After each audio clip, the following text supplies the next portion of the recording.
The best co-op games have you and your partner doing all sorts of crazy shenanigans. I mean, that's just facts. Whether it's finding alien bugs in a dense cavern, delivering mail to all of Australia as two kiwi birds, or in the case of We Were Here Forever, trying to describe weird shapes to your partner over a walkie-talkie.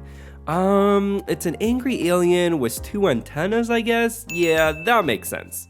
Admittedly, we haven't played many puzzle co-op games, and since we've slept on the We Were Here series, we decided to rectify all of that by hopping into this latest entry. If you haven't heard of them, these games are known for their awesome walkie-talkie mechanic that simulates a real walkie-talkie in-game as your only means of communication. Could We Were Here Forever be our first truly great co-op puzzle game experience? We're here as the Co-op Bros to find out and see if it's for you and your best friends, of course. No. Okay, wait. I need to go back and press green. So you stay where you're at. Don't go backwards at all. Yeah, let's just do like the nets thing that makes, I guess. These are kind of almost meant to sort of be like you can't figure them all in one go. It's just tough. Yeah, so I think you're kind of in a good spot right now, actually. So stay where you're at, and let me see if I go back down, if there's another way that I can get around and I can get you to where you need to go. Hey. Hey, my boy, we did it again.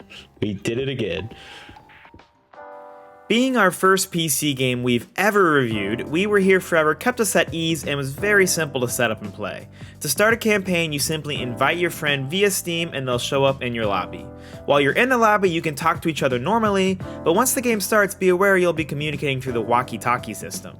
Our saves were all shared and we never had to worry about losing any progress. Plus, bugs were pretty minimal. Only once did Gabe and I get desynced where he couldn't see me but I could see him, so we just quit out and came back right where we were with no issues. Overall, it was a clean experience and you've got nothing to worry about when you hop in based on our experience.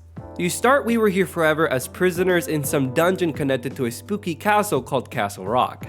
You don't get much story up front, but that's intentional as the plot of the game is doled out in cutscenes and through puzzles as you go. It's a mystery story that revolves around Castle Rock and the history of its inhabitants, which was honestly one of the highlights of the whole game for us.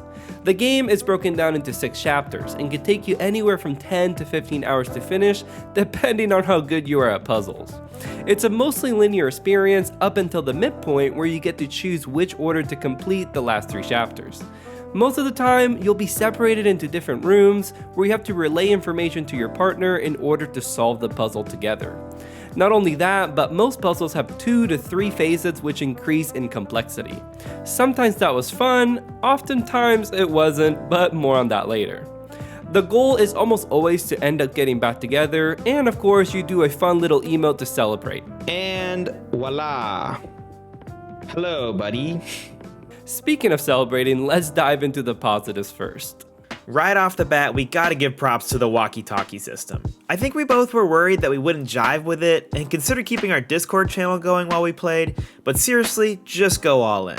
I'm talking Niners. India Golf Niner. Houston, we've got a problem. Houston, we have a problem. Ending every communication with, psh, copy that, over. Over. That's a copy. Copying out. Let's get out of here, bro. It added a lot to the immersion, which only broke when our characters were right next to each other, but for some reason still communicated via walkie-talkie. A little cramped in here. Up close and personal. It was weird for sure, don't know why we were still talking when we were that close, but we looked past it.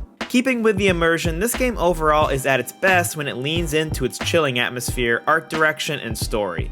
At times, it could be really creepy, and some of the puzzles interweave with the story. These were often our favorite, especially when they felt truly cooperative. Our general thesis for this review is that some puzzles click, but most did not. And I'll give an example, but I don't want to give away all the details because that would kind of spoil the whole game. So for example, one of the more cooperative and interesting puzzles was setting up this church with mannequins according to some different rules that we had deducted from both of our sides of the puzzle. It tied into the story, felt properly two-sided, and was really satisfying to put together. But like I said, more often than not, we felt pretty frustrated, so I'll let Gabe try to explain that without spoiling anything. I want to stress right off the top that I consider Andrew and I above average intelligence. We are what you could call smart cookies. And yet we were continually stumped on several puzzles in this game. Andrews' sample is actually a perfect way to illustrate why most of the puzzles just didn't work for us, and in our opinion, undermined the co-op aspect of the game. In the church puzzle he describes, we both have all the information we need presented in front of us. All that's left to do is put our heads together and figure it out. That's sadly not the case for most of the puzzles in the game, which purposely obscure information in a way that feels kinda cheap.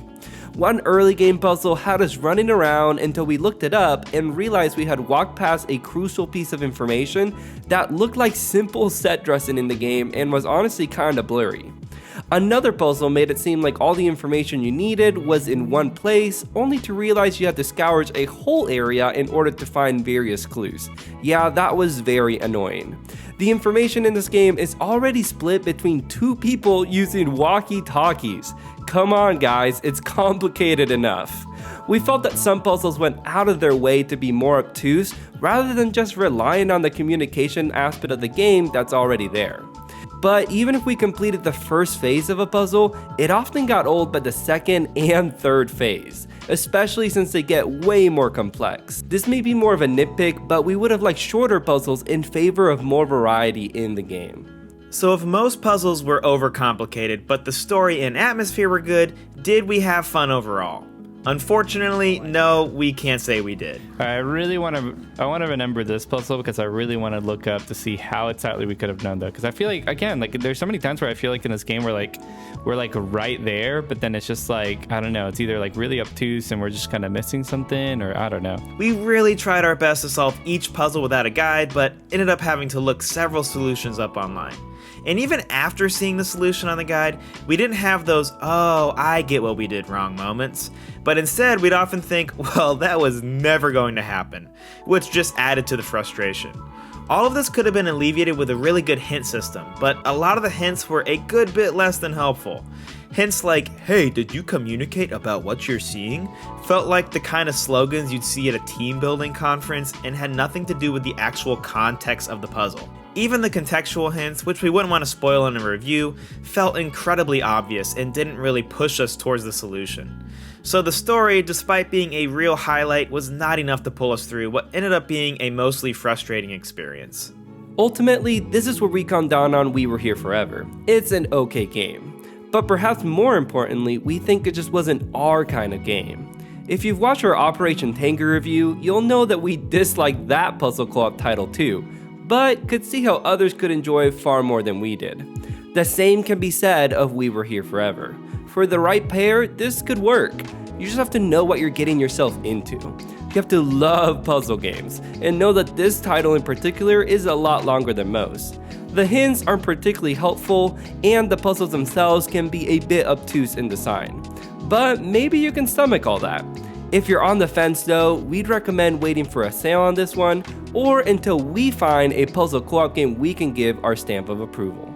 As always, thanks for watching, and consider liking and subscribing to help us out. We're chugging along with our Sunbreak review next, and still in the middle of streaming V Rising with Andy and Garrett, while playing Sniper Elite 5 together too. Join us for a stream, it's always a good time. If not, we'll see you next time on another episode of the Co-op Bros. Okay, so you need to make your way. I'm gonna stand totally still for him. It was a bit of a jump scare, honestly.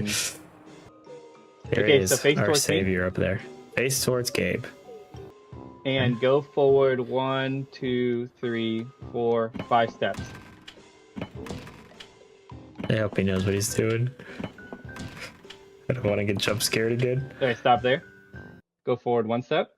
He's doing it. He's doing it. Come on, bro. Okay, face the door and you should be free. Go forward. Let's go. Thank you. Second My try. Come on, let's guy, go. my Also, I didn't know guy. the full rules on the first try. Otherwise, I think we would have got it. Dude, you were a hero there, bro. You were a hero. It was tricky because I needed to really This game plan hurts out my the brain. whole Yeah, way. you're It right, was Craig. kind of You're fun. right.